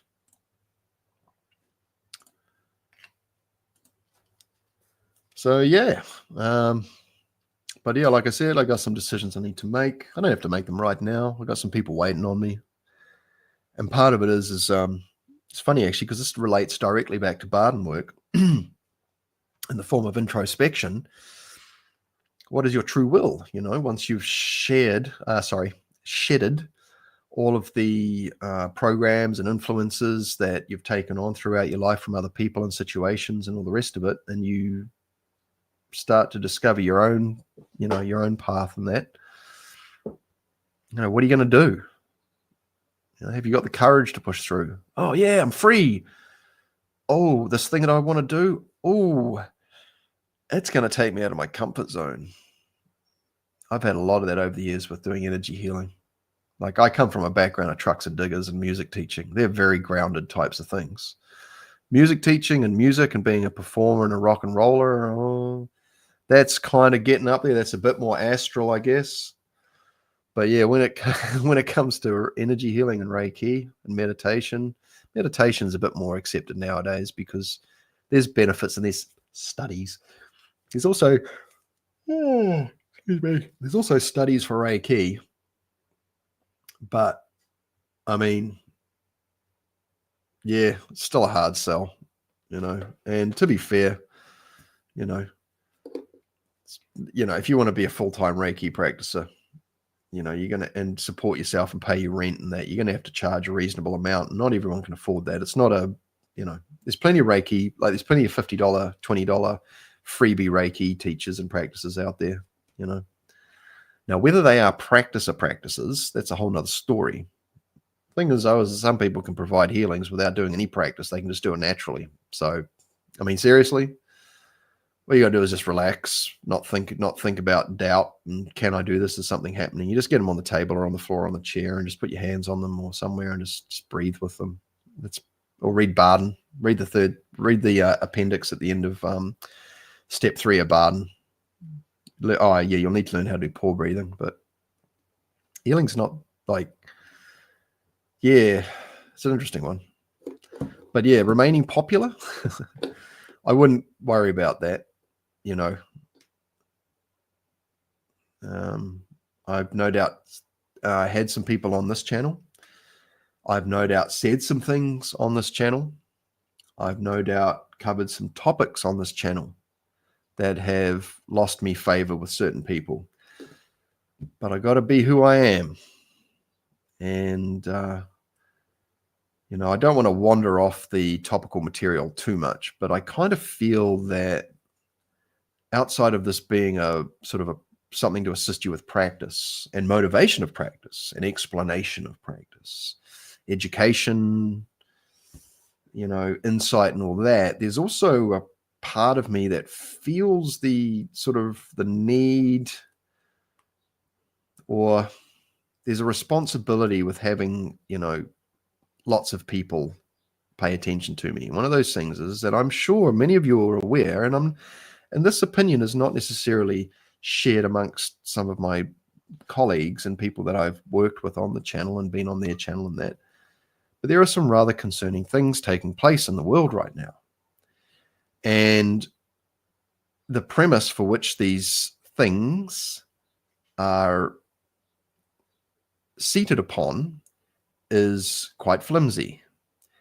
And for me, it's like, well, these things can be talked about in relationship to practice because we're seeking, in my view, to be as authentic as possible. That's why we're doing introspection. We're trying to shed these things about us that are lesser or not us. And some of those things are going to include misplaced. And remember, this is me sharing my opinion here. I should preface it with that. But the problem is it's an opinion that I can back it up with some stuff. But anyway, like I said, I want to keep it relevant and related to the topic of what this channel's about. But, there's certain things that are going on that placing too much stock in them being legitimate may actually be holding back your development because you're harboring an understanding or a worldview that isn't really in alignment with truth. And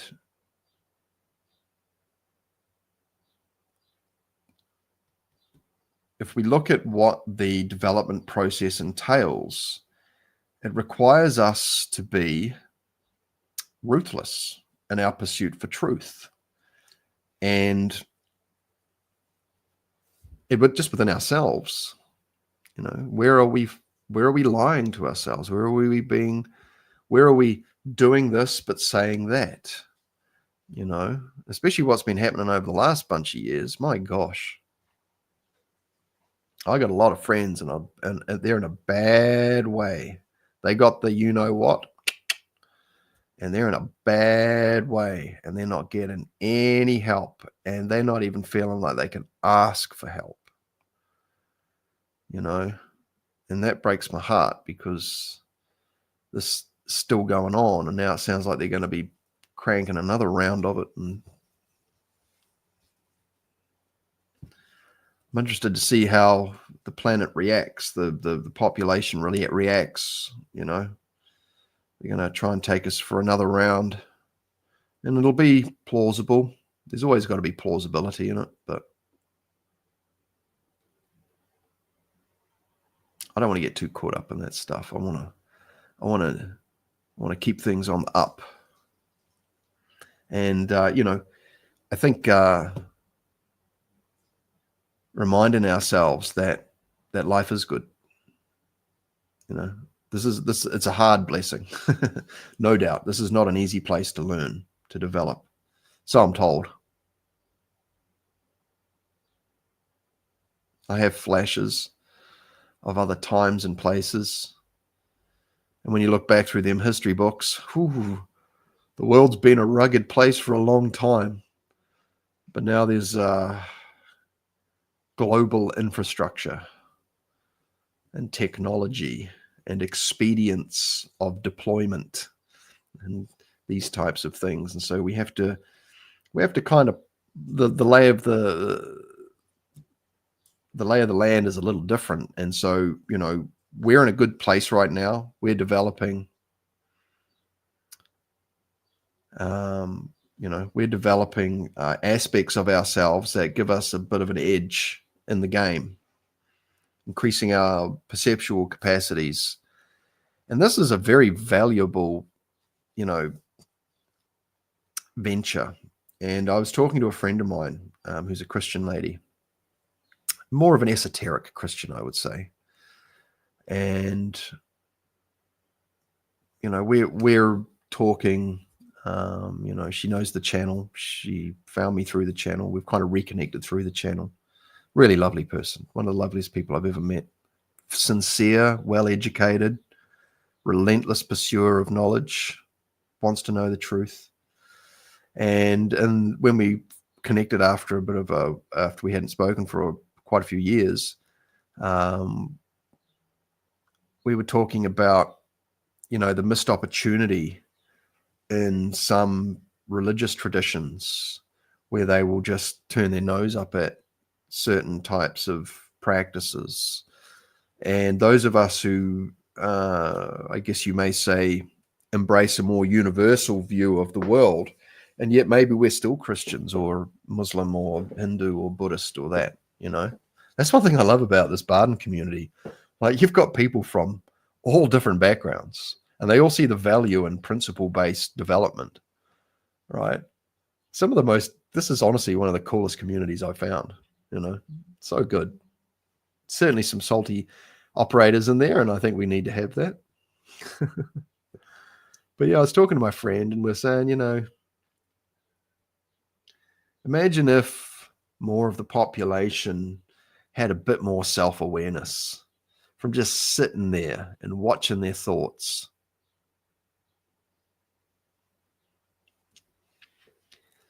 Imagine that.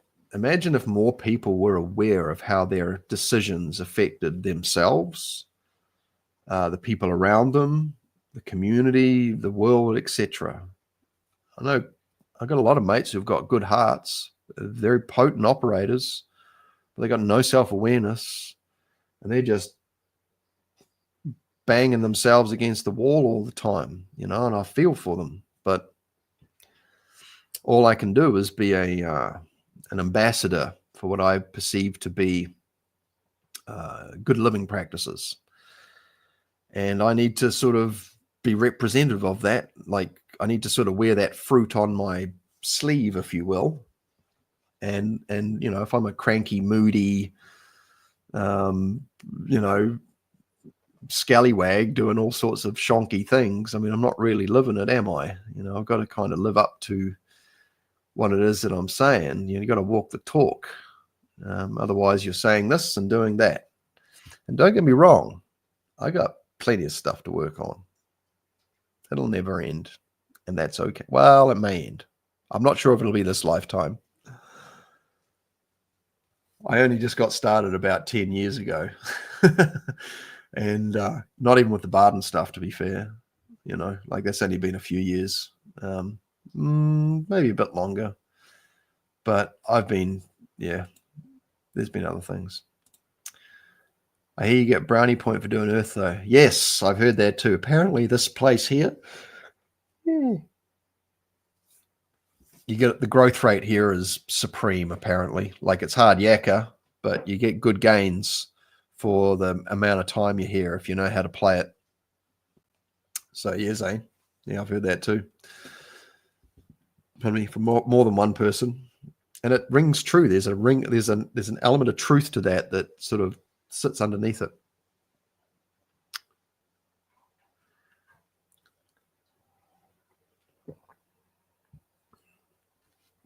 And I've got to say, better check this. There's such a great opportunity to sort of make a difference in the world, isn't there? And having more internal faculties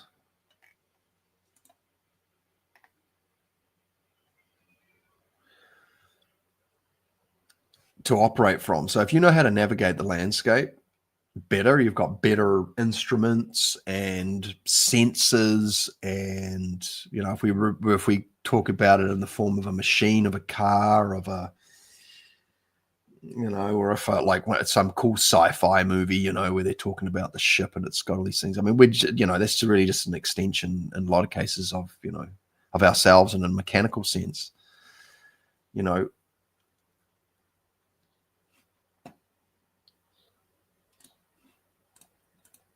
I mean, this is where I sort of, I was listening to some guys talk recently, and where's the line between taking natural items and making something out of them and taking it too far? And for me, it's simple. It's, are you hurting anyone? Are you robbing anyone of their ability to live their own life? However that happens, if you're impeding somebody else's earth walk, that's a big no-no. And that brings up that whole conversation about who's more morally culpable, who wears the brunt of the karma. the order giver or the order follower, the person who tells the guy to pull the trigger or the guy who pulls the trigger. These are good contemplations, guys, because we may be operating under a false pretense that we have carte blanche to just do as we please because somebody else said it's okay.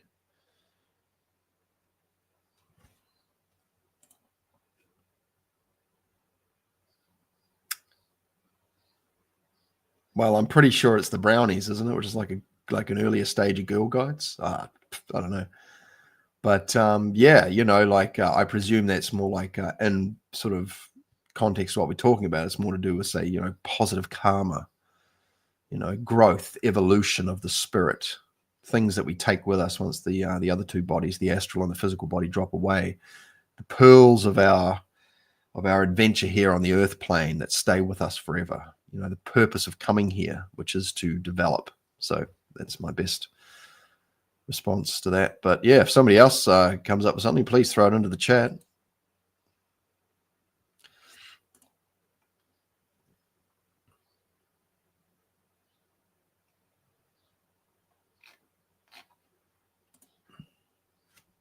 Thanks, everyone. I appreciate you guys. Thanks for hanging out.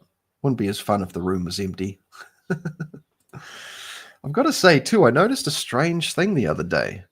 So when I did a live stream out in my little gazebo rotunda out the back in my practice area, beautiful background. Like, I'll do it again. I was actually going to do this one outside again, but it's a bit windy and I think it's going to rain soon. And I couldn't get the power lead. It was just like this much too short to power the phone.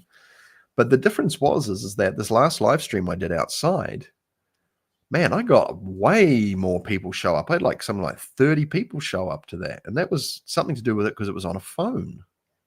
How bizarre. Not everyone stuck around, but the average number of people was way more than my other live streams, which was quite curious, except when I have guests on, generally speaking. I'm not that cool yet, not that popular yet. Well, maybe I am. I don't know. The views say something else, but people showing up at the live streams is a whole other thing.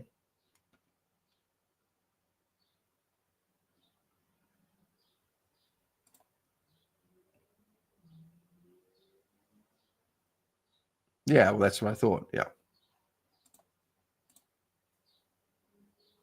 Oh, well, that's always an option, isn't it? What up? What up?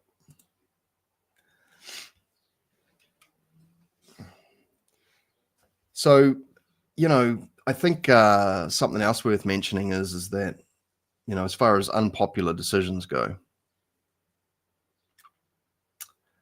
I wonder if they're, when you're talking to someone, right, and they go, so what are you into? And you go, I like riding my bike or going for walks or, romantic walks down the beach. I like reading a good book. I like fishing or, these aren't my things. I'm just saying them. You go, we like meditation. Oh, really? You into meditation? Yeah. Well, that can open up a lot of dialogue options too, can't it? Dialogue options. Sounds like we're playing a BioWare game or something. And then sometimes the topic of karma might come up, and then that can get where things can get a bit sticky sometimes. But that tends to infer your reincarnation. It's just when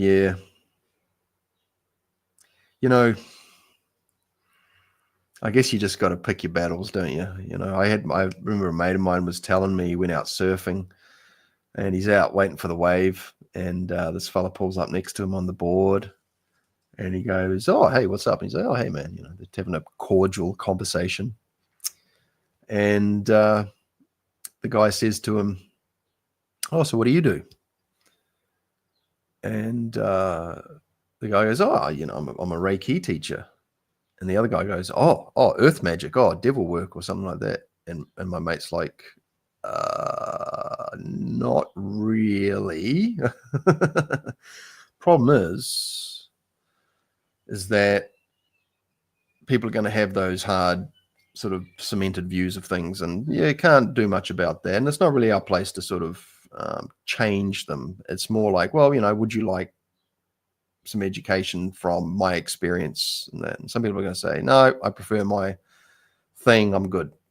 And some people might be like, well, actually, I would love to hear. And I think that's more of like the way forward. It's like, you know what? Actually, I would like to hear what you've got to say about Jesus or Muhammad, or I don't know, like far out. Imagine if you learned something and you went, oh, I didn't know that. Might be helpful. But like I said, sometimes you're going to just casually, innocently mention a word like meditation, and somebody's going to get triggered, and then you're going to have an awkward social scenario, and you're going to be like, it's not that big of a deal. Well, it is, I think I've come across someone talking about, who was a Christian person was talking about, you shouldn't meditate because, you let the demons in once you create empty space. And I'm like going, well, that's not useful, especially for people who are Christians who could do with like learning how to manage their mental space.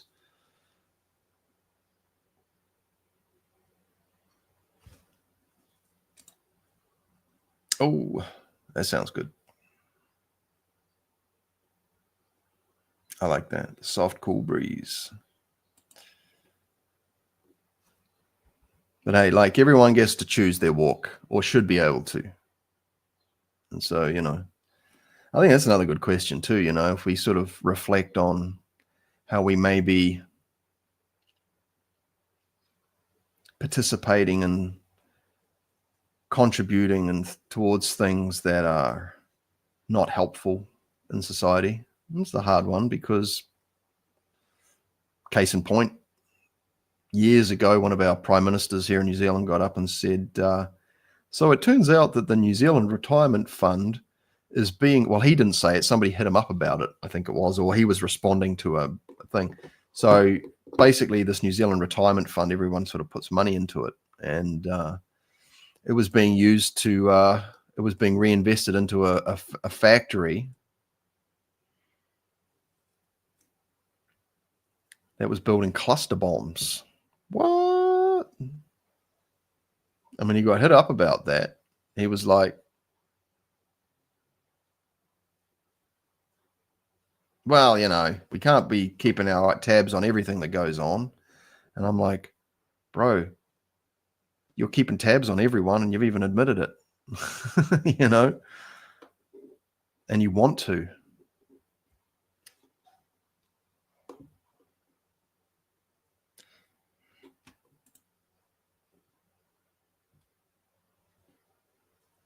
Oh, thank you, Base Hacksaw. I appreciate that.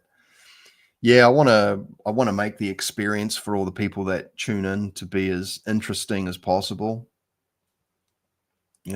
Keep you engaged, because every so often a bit of gold might come forth from these lips, maybe, but also because you guys do it too, right? So if you hang around for a bit, you might get inspired to share something. I'll put it up on the screen.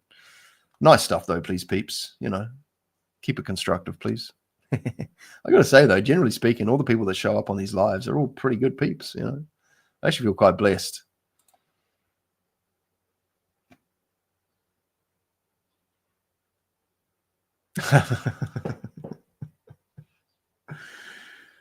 Yeah, that's pretty good, bro. Yeah, somebody mentioned that the other night. I think has it got Hugh Grant or someone like that in it? Yeah, I might have a look. I got to say, if it's too dark, I'll probably just switch off. To be honest, I've tried watching dark stuff, struggle with it, eh? Unless there's especially hopeless stuff where it's just really just brutal and horrific, and I like things to turn out, I prefer happy endings, but you can't always rely on that. But also, here's another way of looking at it. Everything works out in the end, and if things aren't working out, it's not yet the end. I like that one. I got that from a guy I've interviewed a few times. But yeah, I often think about, how to spread the good news of principle-based learning, spirituality for atheists.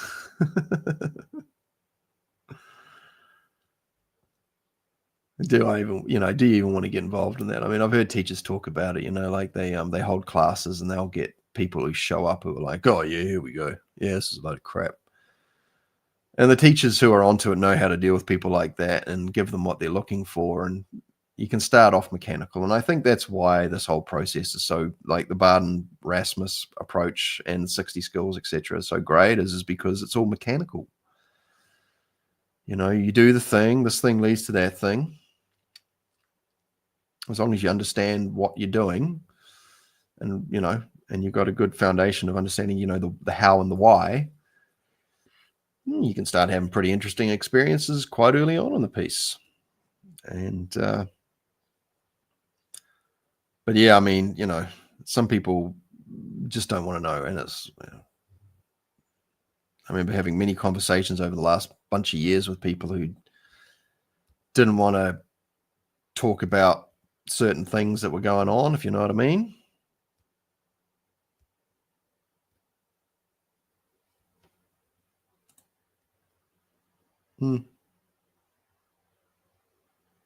True that.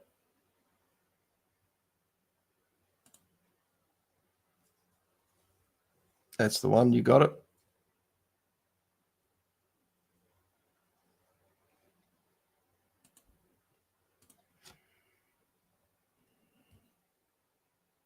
But there's some real treasure available to us in these times that is so easy to share, because all you have to do is get a YouTube account, get the okay. You got to apply for a live, and you just jump on and go live, or you put videos up and you go into Facebook groups and share them, or you go, hey, look. And seriously, you'll hear me be very open about my personal experiences and where I've come from. Things that my personal experiences, you can gain benefit from my experiences, much like I can gain from yours, from what you might be prepared to share. But ideally, we're not reinventing the wheel, and neither are coming generations. We're putting ourselves out there to share the fruits of our experience for the betterment of those who are coming after us. And this is, how we can help to improve things. Sometimes all you have to say,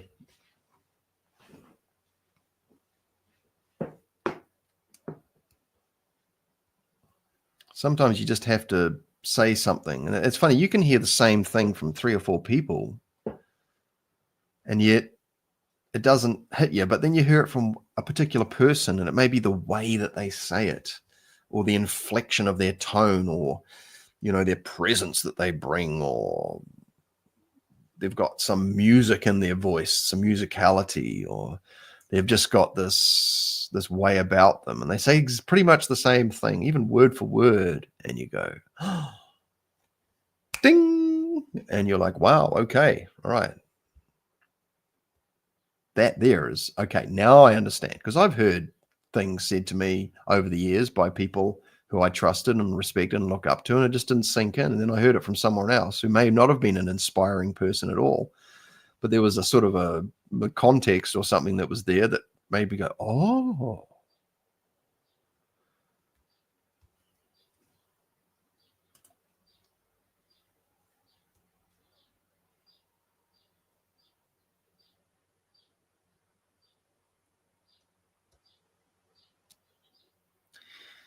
Yeah, some people prefer to be nobodies.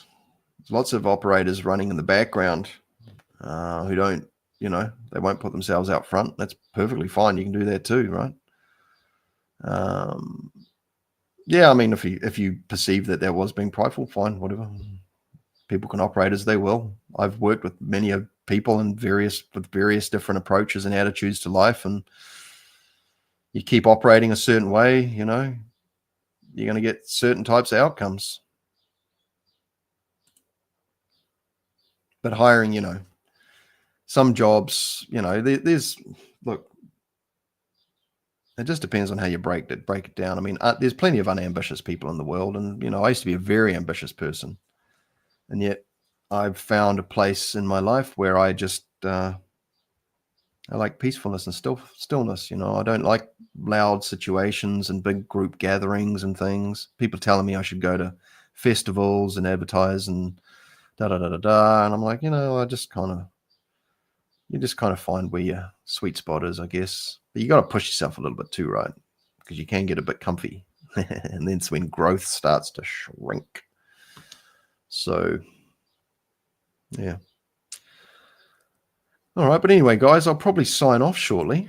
But I just wanted to say thank you so much for joining me here. I trust there was some value in this for you. I'm grateful for all of you who have tuned in, who have commented, who have liked or shared or subscribed as a result of this or another video. You've enjoyed any of the content that's on this channel. I want to say a big thank you to any of you who have decided to join through the YouTube medium here. Like I said, I've dropped another option, a $1 option, which will give you access to some archives there. I make one for you. I make one for me. I'm doing tit for tat with these lives kind of at the moment.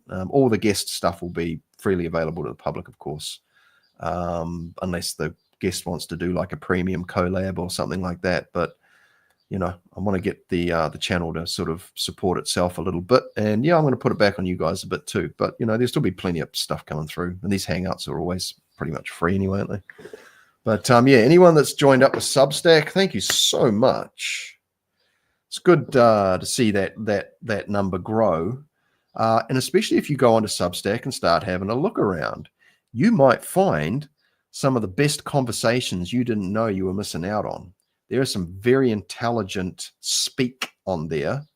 And there's a lot of conversations on there you won't find anywhere else. Why? Because generally speaking, it's not a censorship platform like YouTube and Facebook and that. So plenty of metaphysical conversation on there too. Lots, actually. Lots of big names on there as well. Substack may get, you know, infiltrated or may turn to get too big or whatever at some point. But right now, it's a pretty good option. And I encourage everyone who likes my stuff and what I do to go to philrice.substack.com. There's basically all the stuff on there is free. I think there might be like one paid. I've written a blog on there recently that I put behind the paywall because I've got people who are paying for the Substack. And so, you know, I want to hook them up from time to time because I don't really make premium stuff. So, but yeah, I also want to say tomorrow at, what is it? I think it's 11 Australian Eastern Standard Time, which is around about 2:00 New Zealand time. I've got, actually, let's pull it up. I'll pull it up so you fellas can see it.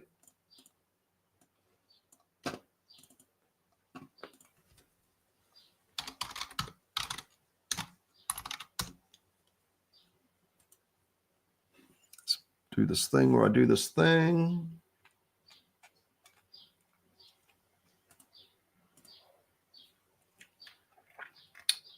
Okay. So where's the present button? Share screen. Share.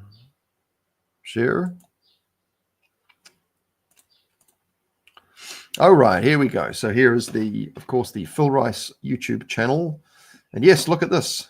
We are live. Oh my gosh. Oh, there's the mouse. Anyway, so this is us here right now. And tomorrow I have the very lovely Manuela and Michael. Manuela Haight and Michael Lamb. Very knowledgeable people. And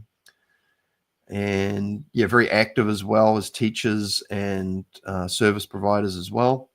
And we're going to be having a chat tomorrow about the symbolism and origin stories and the various components, I guess you may say, or elements that contribute to the current sort of popular understanding of what Christmas is. And there will no doubt be some references to astrotheology, which I think is a topic that everyone should become aware of. If you haven't already become aware of astrotheology, go look it up. I'll put a thing in here.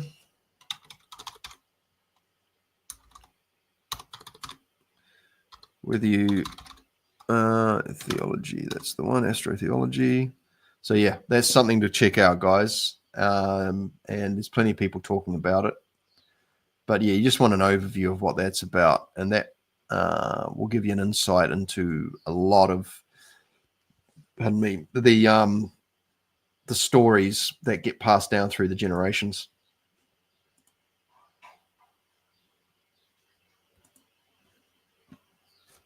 So we'll be doing this chat tomorrow. I'm really looking forward to this.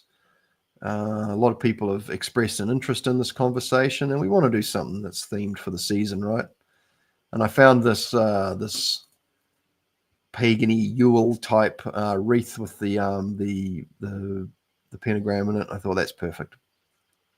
And yeah, I'm really looking forward to this. They're such lovely people, so generous with their knowledge and wisdom. So yeah, if you can tune in tomorrow for that, come along if you can make it.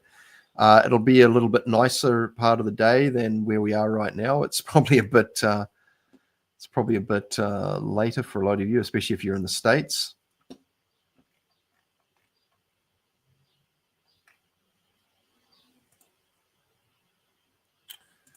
But yeah, oh,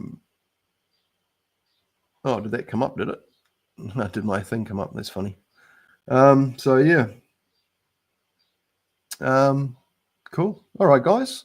Well, I'm going to call it a day there. Whoop. And no doubt we'll see you guys all again very soon. I'm very grateful for you all. You're a wonderful bunch of people. I'm really grateful, guys. Oh, hang on. We've got another question here. What are your thoughts about some of the physical magic in Barden, for example, lighting the candle? Would you expect people going through HBA successfully complete that skill?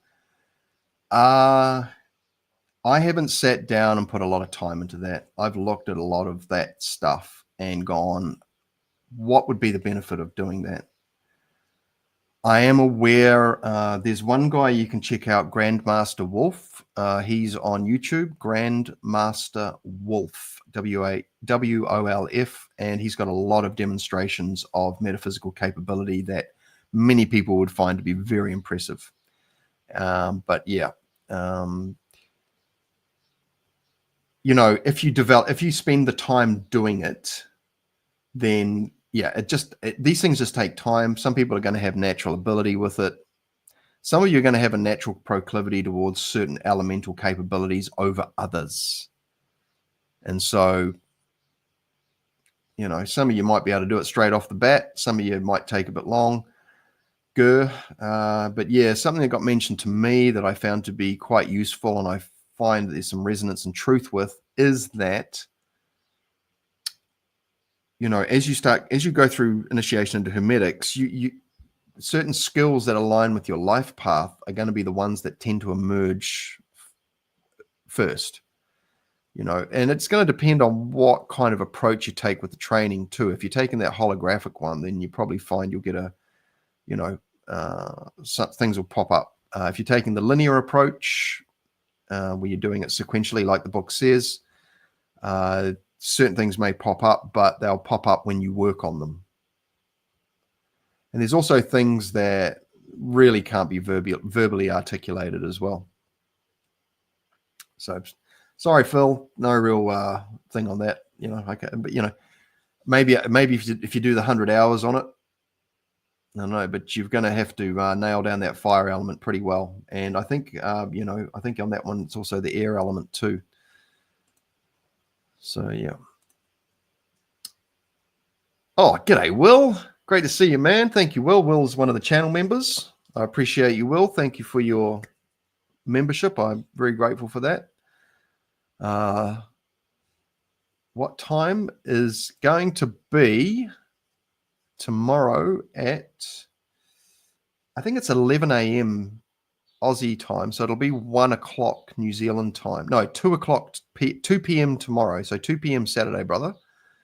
And it'd be great to have you there, Will. Always a pleasure to have you in the chat.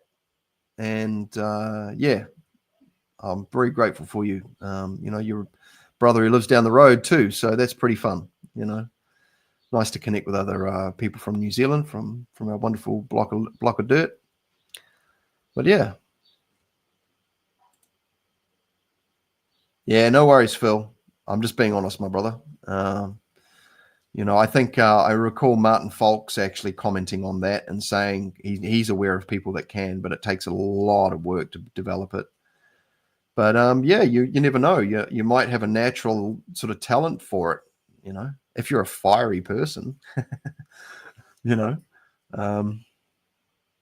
And obviously Barden says, you can make it easier for yourself by adding accelerant to it. Like, you don't just take a stick, like, you get a pencil here and fire, flame on. You might be there for a while. The other thing you could do is that you could get a cotton swab or something, some kindling or something that catches easily. And then you add a bit of accelerant and then you add some air and create the spark and so on and so forth. So yeah, there's ways of meeting the skill halfway, I guess, if you will. But yeah, those low-hanging fruits,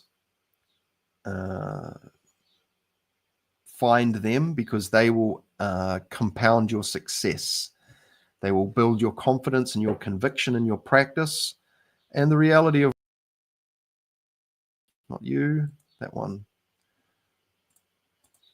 I don't know why the screen is doing that. It's just cut me in half. That's okay. But yeah, just keep practicing, guys. If that's Phil, I want some advice. Okay, just keep practicing. Jedi mind trick. Just keep practicing. Stuff shows up, but you got to do a bit every day. You got to get that. You got to build upon the previous day. I heard someone mention the. Oh, yep. Awesome, man. Thank you, Will. We'll see you tomorrow. I heard someone mention the. I've completely lost my train of thought. Oh yeah, what is it? Forget your kung fu for one day, and it forgets you for two. Yeah, even Barden says it. Stick at it every day. I think he's got quite an austere approach in his book, and there's a good reason for that, because he wants you to succeed, and especially because it's a refinement process. It's not just about getting powers. Like, you get that, but if you're not wielding them properly, then you can hurt yourself, hurt others, and screw yourself in the long run. Like, you don't want to unnecessarily disadvantage yourself, especially at the spirit level. Moving forward, you want to optimize your earth walk, really, don't you? Don't you? Well, I don't know, maybe. All right, you guys have a beautiful Friday. What is it? It's probably Thursday for some of you. For Fridays for the rest of you. I greatly appreciate you all. Oh yeah, I'm gonna go and have a bit of a snack, I think, and get my evening practice in. I appreciate you guys. Very lucky to have wonderful supporters like yourself, contributors, subscribers, likers, sharers, commenters, all that stuff. Just happy to have you here, guys.